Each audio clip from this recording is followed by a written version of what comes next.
The Toby Gribben Show podcast.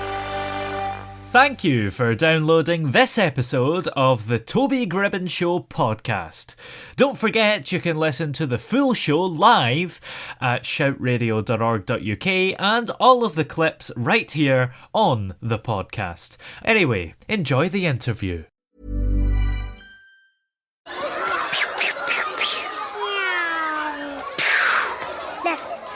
Left, right. For children of Ukraine, innocence is in the firing line. Your donation will give them food and first aid, water and warmth. Visit unicef.ie to have an immediate impact now. Pritesh Walia is a jazz guitar player and educator who's on the line here just now. Good afternoon, sir. Good afternoon.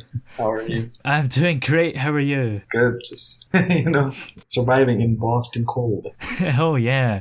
It's beginning to get warmer here all of a sudden, so there's some positivity there. Yeah, same here, but it's, I'm sure in no time it'll start snowing again in Boston. Probably. Anyway, how would you describe the style of your guitar playing and music, first of all? Yeah, I think if I had to think of my style, I try my best not to box myself into a specific style of music, but my influences have been mostly jazz musicians.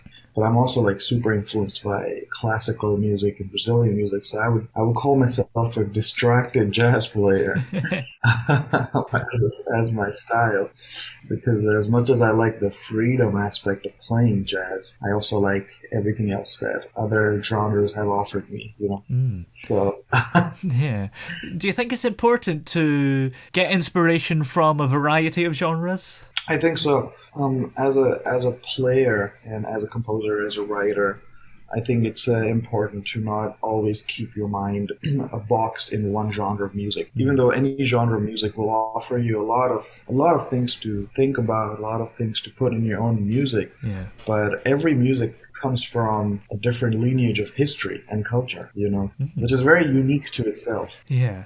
So it's kind of interesting to get something from everything. Yeah. So what was your earliest memory of music? Well, I think I'm fortunate enough to come from a country like India, where music is everywhere in the corner of every street. Yeah. You go watch a movie, there's a music, because every movie is a musical. Yeah. You go for you go for someone's wedding, it's you have music, you go for anything as amazing and happy as someone's wedding, or if someone passes away in their funeral. You experience music in every place. So for me, I think I was experiencing music all the time, but I wasn't really realizing that I was experiencing music all the time.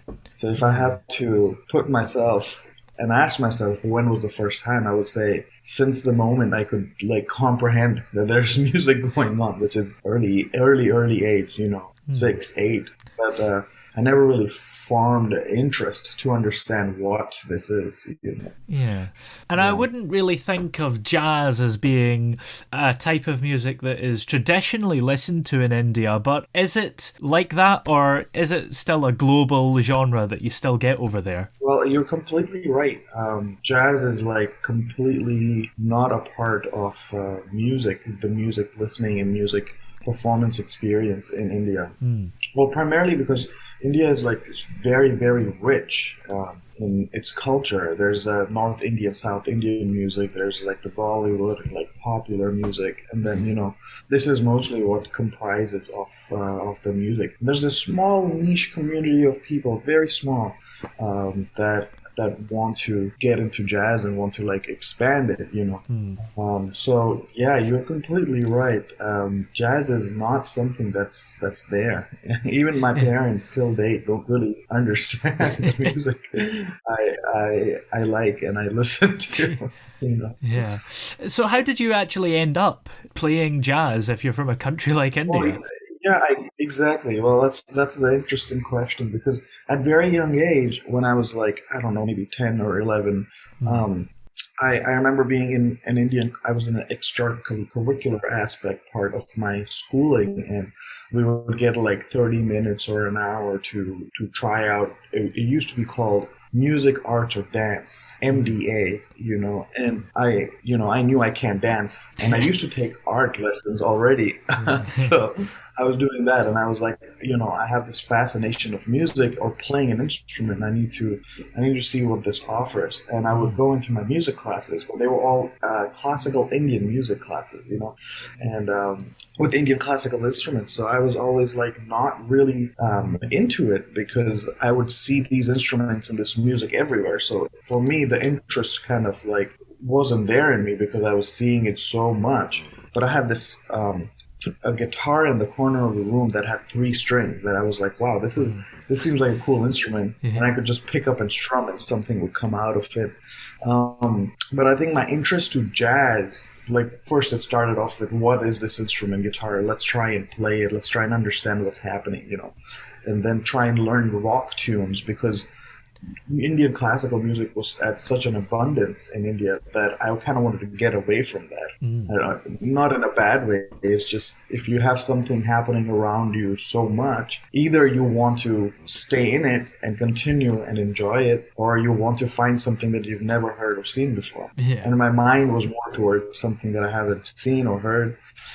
So I gravitated towards Western music, And jazz was like something that I found way later in my life, when I started getting into education and teaching myself what is happening with this instrument. Yeah. So what kind of stuff did you do in between starting music and discovering jazz? Was it a mixture? I think at that period of time, I was just trying to figure out, and I had where I come from in India, we're from this place called Noida in India. It's like part in the capital region, and at that point, I don't think I even owned a guitar. So the first thing was trying to just learn to play whatever I can in school. But the thing is also, this is so weird, because I feel like some of my folks from school would like listen to this somewhere, and they'd probably get a good laugh, because we were kind of forced to learn Indian classical music, but I would go home and try and learn AC/DC or like, and I would show up to class trying to play that. And my teachers were always super annoyed of me, because I never really wanted to study the stuff they were giving out to me. And I kind of wanted to find my own thing on the instrument. And I think it was not too long till my teacher, who was teaching me Indian classical music, kicked me out of the class. Wow.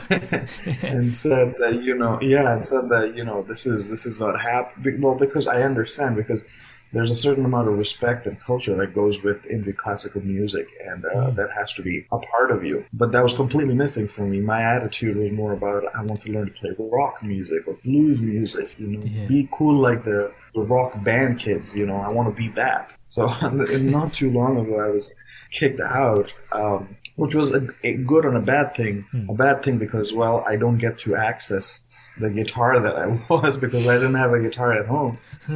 But good thing, I got this free time of an hour where I could borrow a guitar and just practice myself at school. So I would just teach myself rock songs and try and convince my mom to buy me a guitar. That was like the main thing that was happening. And there is generally this idea that music can't be a proper job, and maybe, I don't know, in India, is that even more of an ideology? So have you made music a proper job for you? Well, I'm now in Boston, which is very different from life in India. I think in India, yes, most people still consider, and I hear this all the time when I go to India and teach, that you can't really make a life in music and really survive. Hey, I'm home. Honey? Hi, love. Hi, love. I just got in. Where are you? I'm behind the shower curtain in the attic bathroom. You're behind the shower curtain in the attic bathroom. Yeah, kids found the sweets. Have fun getting them in bed. Love you, bye. Right. Connect in every corner of your home with our enhanced coverage technology. Vodafone Super Wi-Fi, now with Wi-Fi calling. Together we can. Subject to eligibility, activation and limitations with Vodafone Broadband. Install fee may apply. See vodafone.ie/super Wi-Fi. The Lotto jackpot's been won. Again. Already. That's 3 times in just 3 months. The National Lottery. It could be you. Play responsibly. Play for fun. And feed yourself and make decent bread by just playing music. And in India, well, that's because the problem in India is that there are set paths already. In school, we're taught very high level of math, very high level of science, because they kind of expect you to graduate and become a doctor or an engineer or something in a high industry that involves technology. So a lot of math, brain, STEM, technological, because that's kind of understood as like the highest paying jobs that kind of help you survive, you know. Arts don't really have that much of a value. And actually it's the opposite. Arts are looked at as something that you can survive in, and in community, people kind of look down on it. That you know, they're like, oh, this person is pursuing arts. It's kind of, you already know that's like set up to failure. You know, it's kind of how it's kind of how it is taught of. Unfortunately, unless you're like a really renowned and come from a big family of Indian classical musicians, then it's like kind of rooted in your family, and then you kind of really looked up upon, you know. But other than that, it's almost impossible to convince, even till now, your parents that you want to do music. I had a special story, but 99% of the time, it's almost impossible. But if I have to say for myself in Boston, I think it's definitely a hustle to actually survive as a musician. Yeah. But, well, I've been here for like 8-9 years, you know. I got my undergrad here, I got my master's in jazz here, and, you know, I teach at 3 different schools, I gig almost every other day, so it's a lot of work, but you'll survive it. Yeah.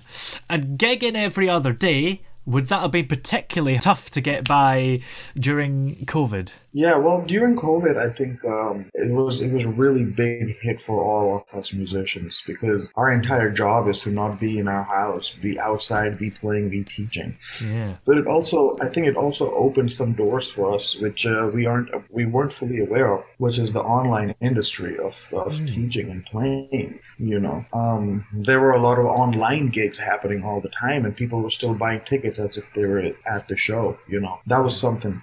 But I think for me, weirdly, I started getting more people interested in lessons with me because COVID made them stay at home and they had more time in their hands. Yeah. So people were actually more available to get together for a lesson because they know they're not going anywhere. They're in their apartment, you know.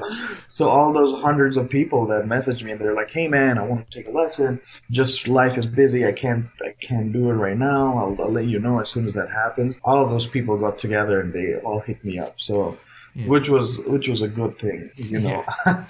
But now things are all in person, and now it's a combination of online and in person, because I feel like also the COVID thing kind of made us a little lazy. Yeah. We'd rather do online than commute to an hour lesson that's far away. You know? Yeah, that's for sure. I think a lot of people now are just enjoying staying at home, watching the telly instead of going out. I think I still have a few friends that aren't musicians, but that used to have full-time working job at an office, but then transitioned to online because of COVID and now stuck to that. Now they just stay at home and work, you know. Which is, I think that's great. Yeah. I don't know anyone that worked from home and then went back to work fully. They've only sort of partly went back. Yeah, I think so too. And I think it's more, it's a little better to work from home because you want to get things done at home too, and do it in your comfort level, because you can work as much as you want, you know, and take your time to do it. So I think it's like time efficient. Yeah. So what are you most proud of in your musical career so far? I think one of the things that I would say I'm proud of, and I give credit to my parents and for support a lot, is my education. You know, I have an undergrad from school in LA. I went to Berklee and I got an undergrad in like a dual major. I got my master's here at NEC and in jazz. And I think this process of education has really changed me as a person, as a player. I'm also continuing to pursue my education and wanting to get a doctorate soon. But, and I teach at a couple of colleges here, and it's just the world of education has kind of matured me in a lot of ways of thinking of teaching in music. So I think I can't really talk much about how I am as a player, because as musicians, we are all very critical about ourselves. Yeah. So our good things are only about the good things that people have to say about us, rather than good things that we have to say about ourselves. That's not. So, I mean, I'll just leave that to the audience, so people that listen to my music, if they like it or not. But if there's something I could be proud of, is probably where I am educationally and how I'm able to offer that back to people, if that makes sense. Yeah, absolutely. Well, what's coming up for you? Have you got any more sort of songs and pieces of music coming out and things you're working on? Sure, totally. There's a lot of stuff. I have my friend Henry Godfrey, who's a jazz composer here in Boston. He's releasing his big band album, which is a lot of 20 people in a band. It was really hard to schedule, but we got it together, and it's a really big band. And his album's coming out this year, and I'm playing all of the music. I have a couple solos, so that's really exciting. And probably there's going to be some kind of playing and touring for that in the future.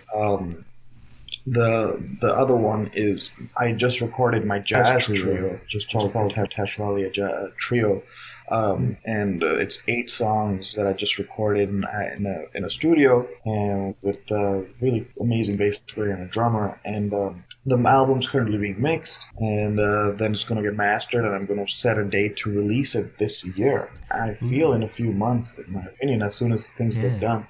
And then I'm going to try and get a tour for that. I don't know if there are people listening to this in like Boston in some ways. I'm playing a show this Saturday here in Boston, where at the Lily Pad, which is a very known venue in Boston, and I'm playing all my music from my album for the first time live. So that is something that's coming up. Yeah, that sounds exciting. Well, in the meantime, where are we able to keep up to date with you and find your education services everywhere if we're interested? I think everything is well and provided on either my Facebook or Instagram. Instagram is more common for me because that's where I get the most amount of requests for lessons, educational material, as well as shows. And I keep that very updated on when I'm playing, where I'm playing, what I'm releasing. More than Facebook. I feel Facebook is just send the material out when you have it. Instagram is kind of the place to build people up and lead them to the material. You know, you can't really post the song on Instagram, but you can always tell them that it's coming. And Facebook will definitely have the song. That's kind of how it works. Sorry. Someone's in a rush to get home for tea. Yeah. I live right in the center of Boston's heart. So I'm like in the most busy street of the place. It's always very loud and fun to be here. On that bombshell, many thanks for coming on the show today. It's been great to have you on. Absolutely. It was a pleasure. Really nice to meet you and talk to you. Mr. Blue Sky. The Lotto jackpot's been won. Again. Already. That's 3 times in just 3 months. The National Lottery. It could be you. Play responsibly. Play for fun.